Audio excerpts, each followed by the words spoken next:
Hello दोस्तों, आज हम देखेंगे एक ऐसी जापानीज थ्रिलर मूवी जिसका एंड आप सोच भी नहीं पाओगे। मूवी में कैरेक्टर्स के चिन पोंकली चूचू जैसे नाम मैंने बदल दिए हैं ताकि आपके दिमाग में ज्यादा रायता ना फैल जाए। और हाँ, ये बाकी जापानीज वीडियो की तरह ब्लर नहीं होगी, इसलिए आप आराम से इस वीडियो को एंजॉय कर पाओगे। तो मूवी की शुरुआत होती है जैक से, जिसने एक हथौड़ी लेके अपने साथ चल रहे आदमी पर हमला कर दिया। उसने इस आदमी को लाश बनाने में मुश्किल से 69 सेकंड्स लगाए, जिसके बाद उस लाश को पेट्रोल से नहलाकर उसमें आग लगा दी।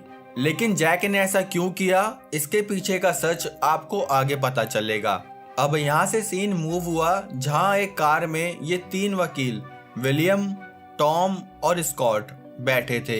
विलियम जैक का ही वकील था, जिसने वो केस अब स्कॉट के हाथों सौंप दिया, और ये बीच में बैठा टॉम स्कॉट का असिस्टेंट था। ये तीनों जैक से पूछताछ करने प्रिजन में जा रहे थे, जहां विलियम ने स्कॉट को बताया कि जैक अपने स्टेटमेंट गिरगिट की तरह चेंज करता रहता है। असल में जैक ने अपने किए हुए उस मर्डर के अपराध को स्वीकार कर लिया था, जिसके लिए उसे फांसी की सजा सुनाई गई। लेकिन इन लॉयर्स का मकसद था कि उसकी सजा फांसी से कम करके उम्र कैद कराई जा सके। अब इन तीनों की जैक से गुफ्तगू शुरू हुई, जहां हमें पता चला कि जैक एक फूड फैक्ट्री में काम करता था, जिसके मालिक विल को उसने उस रात जला के मार दिया। लेकिन क्यों? तब जैक ने बताया कि मैं अपना सारा पैसा ड्रीम 11 में हार गया था, इसलिए जब एक दिन मैं विल के लॉकर से पैसे चुरा रहा था तब उसने मुझे देख लिया। ये बात आगे ना फैल जाए, इसलिए एक रात जैक ने विल को खेतों में बुलाया और झाड़ियों में हमेशा के लिए लेटा दिया। उसने विल को मार के उसका वॉलेट भी छीना, साथ ही बॉडी में आग भी लगा दी। फिर स्कॉट ने जैक से पूछा कि क्या तुमने उस दिन नशा किया था? हाँ जी, बिल्कुल किया था। तुमने नशा करने से पहले विल को मारने का सोचा या बाद में? जी, नशा करते वक्त ही सोच लिया था। जिस पर विलियम बोल पड़ा, अबे लंबे बालों वाले गजनी, जब सेम चीज मैंने पूछी थी तो तूने कहा था कि मैंने नशा करने से पहले ही सोच लिया था। हाँ, तो मैं नशे में था ना, इसलिए ठीक से कुछ याद नहीं। जैक ने विल की फैमिली के लिए एक सॉरी लेटर भी लिखा था। अब इन तीनों की मंडली अपने ऑफिस में पहुंची, जहां जैक की फैमिली के बारे में डिस्कशन होने लगा। स्कॉट को पता चला कि जैक की एक बेटी भी थी, जिसको 30 साल से किसी ने नहीं देखा, और जब किसी ने नहीं देखा तो स्कॉट भी उसे देखने में ज्यादा इंटरेस्टेड नहीं था। इसलिए वो अपने असिस्टेंट टॉम के साथ क्राइम लोकेशन पर पहुंचा, जहां पहले से ही एक लड़की खड़ी थी। वो इन दोनों को देखकर वहां से लंगड़ाते हुए चली गई। इन दोनों ने देखा कि लाश की जगह पर किसी ने क्रॉस का एक निशान बना दिया है। क्राइम लोकेशन देखने के बाद ये दोनों क्राइम एविडेंस चेक करने पहुंचे, जहां स्कॉट ने देखा कि विल के वॉलेट पर पेट्रोल के निशान थे, जिसका मतलब जैक ने विल को आग लगाने के बाद उस पर्स को निकाला होगा, जो ये प्रूफ करता है कि जैक का इरादा चोरी का नहीं बल्कि विल को मारने का ही था, वरना वो सबसे पहले वॉलेट को ही चुराता। यहाँ से निकलकर स्कॉट जैक का वो सॉरी लेटर विल की फैमिली को देने आया, जहां उस घर में उसे वही लड़की दिखी जो क्राइम लोकेशन से लंगड़ाते हुए जा रही थी। असल में ये है विल की बेटी सारा। घर में विल की वाइफ एमा ने जैक की माफी एक्सेप्ट करने से मना कर दिया और उस लेटर को फाड़कर वहां कूड़ा फैला दिया। शाम को इन तीनों ने चाय पर चर्चा करते हुए डिसाइड किया कि वो कोर्ट में विल के मर्डर का इरादा जैक की उससे पर्सनल दुश्मनी बता देंगे, जिससे कि उसकी सजा कम हो जाएगी।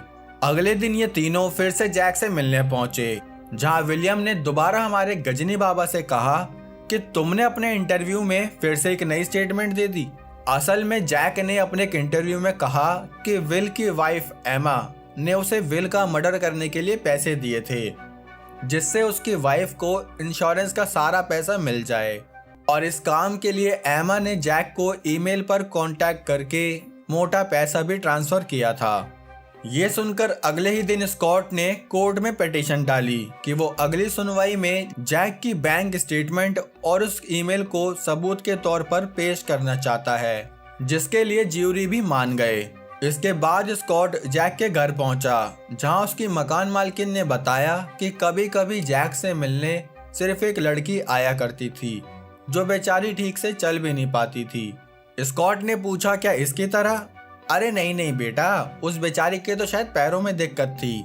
कमरे में ही स्कॉट ने एक पिंजरा देखा। तब मालकिन ने बताया कि जैक के पास एक पालतू पक्षी भी था, जिसकी मौत के बाद उसने उस पक्षी को घर के पीछे दफना दिया। जब स्कॉट उस पक्षी को दफनाई हुई जगह देखने आया तो उसने नोटिस किया कि वहां भी वैसा ही क्रॉस का निशान था जैसा कि क्राइम लोकेशन पर था। इसके बाद वो फिर से जैक से मिलने पहुंचा। उसने जैक से कहा कि तुम्हारी मकान मालकिन से मुझे पता चला कि तुमने मर्डर करने से 10 दिन पहले ही उस महीने का पूरा किराया चुका दिया था, जैसे तुम्हें पहले से पता हो कि आने वाले दिन में तुम अरेस्ट होने वाले हो। लेकिन जैक ने इस बारे में उसे कुछ भी खुलकर नहीं बताया। मालकिन ने स्कॉट को ये भी बताया था कि जैक से मिलने एक लड़की आती थी, इसलिए स्कॉट अब सारा पर भी नजर रखने लगा। उसी रात स्कॉट अपने डैड से मिला जो कि फॉर्मर जज रह चुके थे, और उन्होंने ही जैक को पहले भी एक मर्डर केस में कुछ सालों की सजा सुनाई थी। असल में कुछ साल पहले जैक ने एक और मर्डर किया था, जिसके चलते उसे कुछ साल की सजा भी हुई थी। और जब वो अपनी सजा पूरी करके जेल से बाहर आया तो उसे फूड फैक्ट्री में काम मिल गया। स्कॉट उस केस के बारे में और ज्यादा जानकारी लेने जैक के होम टाउन में पहुंचा, जहां उसने उसी ऑफिसर से बात करी जिसने पहले मर्डर के लिए जैक को अरेस्ट किया था। उस ऑफिसर ने बताया कि जैक उस वक्त भी अपनी स्टेटमेंट बदलता रहता था, इसलिए असली सच कोई नहीं जानता कि उसने वो मर्डर क्यों किया था। उस मर्डर केस को भी आपसी दुश्मनी बताकर जैक को मौत की सजा से बचा लिया गया था। ये जानकारी लेकर स्कॉट फिर से जैक द गिरगिट से मिलने पहुंचा। जैक उससे बोला कि मुझे विल के मरने का कोई अफसोस नहीं है, उल्टा उसे तो पैदा भी नहीं होना चाहिए था, और ऐसा क्यों वो बस हमें थोड़ी देर में पता चलेगा। स्कॉट को कुछ समझ नहीं आ रहा था, इसलिए अब उसने सीधा सारा से मिलकर पूछा कि क्या वो जैक से मिलने जाती थी, लेकिन सारा ने उसे थोड़ा भी कुछ नहीं बताया। अब अगले दिन कोर्ट में जैक की सुनवाई हुई, जहां जैक ने यही कहा कि जज साहब, मुझे तो इस एमा ने फंसा दिया, वरना मैं तो मच्छर भी नहीं मार सकता। लेकिन एमा इन सारे इल्जामों को झुकला रही थी। इन सब के बीच सारा अपनी सारी अटेंशन से जैक को देख रही थी। अब इतनी आर्ग्यूमेंट के बाद ये सुनवाई आज ही खत्म हो गई, जिसके तुरंत बाद सारा इन तीनों लॉयर्स के पास आई और सारा सच बताने लगी कि जैक ने विल को उसके लिए ही मारा था। मतलब उसने बताया कि जब सारा 14 साल की हुई तब से विल उसे फिजिकली मॉलेस्ट कर रहा था, और ऐसा करते वक्त हमेशा उसकी माँ अपनी आंख बंद कर लेती थी। लेकिन जब वो जैक से मिली तो जैक ये बात समझ गया कि सारा बहुत दुखी है, इसलिए उसने विल जैसे जल्लाद को मार के सारा को सारे दुख से आजाद कर दिया। स्कॉट ने कहा कि क्या तुम ये सब जज के सामने बता पाओगी जब तुमसे दूसरे लॉयर्स काफी उल्टे सीधे सवाल भी पूछेंगे। सारा ने कहा कि मैं अपनी माँ की तरह गलत होता देख अपनी आंख बंद नहीं करूंगी। ये कहकर वो वहां से चली गई। ये सब जानने के बाद स्कॉट भी जैक से मिलने पहुंचा और सारा की स्टेटमेंट के बारे में सब बता दिया। तब जैक बोला कि सारा झूठ बोल रही है। अगर वो झूठ बोल रही है तो ये बताओ तुम विल को खेतों में कैसे लेके आए।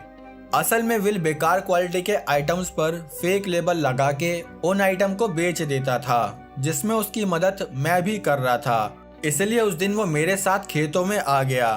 साथ ही वो मेल और बैंक में वो पैसे भी विल ने जैक को उसी इलीगल काम के लिए दिए थे, जिसका मतलब अभी तक ये सब झूठ था कि एमा ने विल का मर्डर करने के लिए उसे हायर किया। तब जैक बोला कि मैं तुम्हें एक बात बताऊंगा, लेकिन मुझे पता है तुम उसका विश्वास नहीं करोगे। स्कॉट के बहुत कहने पर जैक ने बताया कि मैंने विल को मारा ही नहीं था, और मैंने ये बात विलियम को भी बताई थी, लेकिन विलियम ने मुझसे कहा था कि मैं ये अपराध स्वीकार कर लूं, जिससे कि जज मेरी सजा कम कर देंगे। ये सच सुनकर स्कॉट वहां से चला गया, लेकिन सच क्या था वो अभी भी किसी को नहीं पता। अगले दिन स्कॉट ने सारा को कोर्ट में कुछ भी कहने से मना कर दिया। उसने सारा को बताया कि जैक का कहना है कि उसने तुम्हारे डैड को नहीं मारा। स्कॉट के काफी समझाने पर सारा ने चुप रहने के लिए हाँ कर दी। अब सुनवाई के बीच एंड मोमेंट पर जैक अपनी स्टेटमेंट बदलते हुए बोला कि जज साहब, मैंने तो विल को मारा ही नहीं था, मुझे तो ये पुलिस और लॉयर्स मिलकर फंसा रहे हैं। ये पूरा केस घूमता हुआ देखकर जज ने लॉयर्स के साथ एक मीटिंग रखी।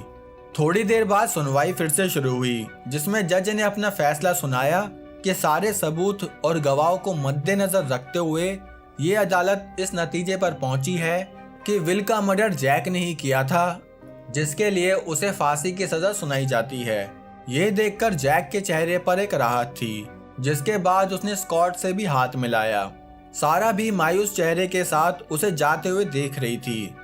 स्कॉट को ये एंड मोमेंट पर चेंज करने वाली बात हजम ही नहीं हो रही थी, इसलिए वो कोर्ट से निकलकर आखिरी बार जैक से मिलने पहुंचा।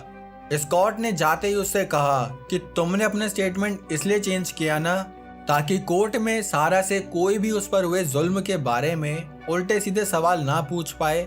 जैक बोला कि क्या एक सवाल है। जैक की बातों से साफ जाहिर हो रहा था दोस्तों कि वो सारा को दुनिया के सामने बेइज्जत होने से बचाना चाहता था।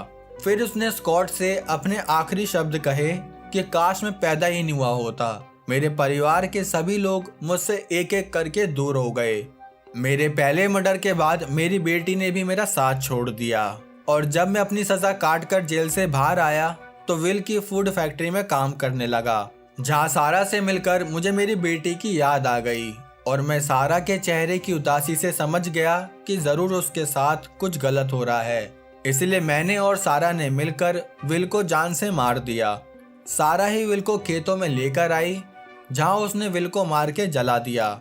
और जब जैक को पता चला कि सारा सब कुछ बताने वाली है, इसलिए उसने एंड मोमेंट पर अपना स्टेटमेंट बदल दिया, ताकि स्कॉट सारा को रोक दे, जिससे सारा को किसी के आगे बेइज्जत ना होना पड़े। मूवी के एंड सीन में स्कॉट रास्ते के बीचों बीच खड़ा था, जहां से आगे जाने के कई रास्ते थे। दोस्तों, मूवी का नाम था द थर्ड मर्डर, मतलब मूवी में 3 मर्डर हुए। पहला जो जैक ने अपने होम टाउन में किया, दूसरा जो उसने सारा के लिए किया, और तीसरा ये आप मुझे कमेंट्स में बताओगे कि आपके हिसाब से तीसरा मर्डर किसका हुआ है। जिसके कमेंट को सबसे ज्यादा लाइक या लॉजिकल समझा जाएगा, मैं उसी कमेंट को पिन कर दूंगा। और दोस्तों, जैसे स्कॉट के पास आगे बढ़ने के लिए कई रास्ते थे, ऐसे ही आपके पास भी कई रास्ते हैं कि चैनल को ऐसे ही छोड़कर चले जाओगे या सब्सक्राइब करके जाओगे। बाकी हम मिलेंगे हमारी अगली वीडियो में, तब तक के लिए जय हिंद।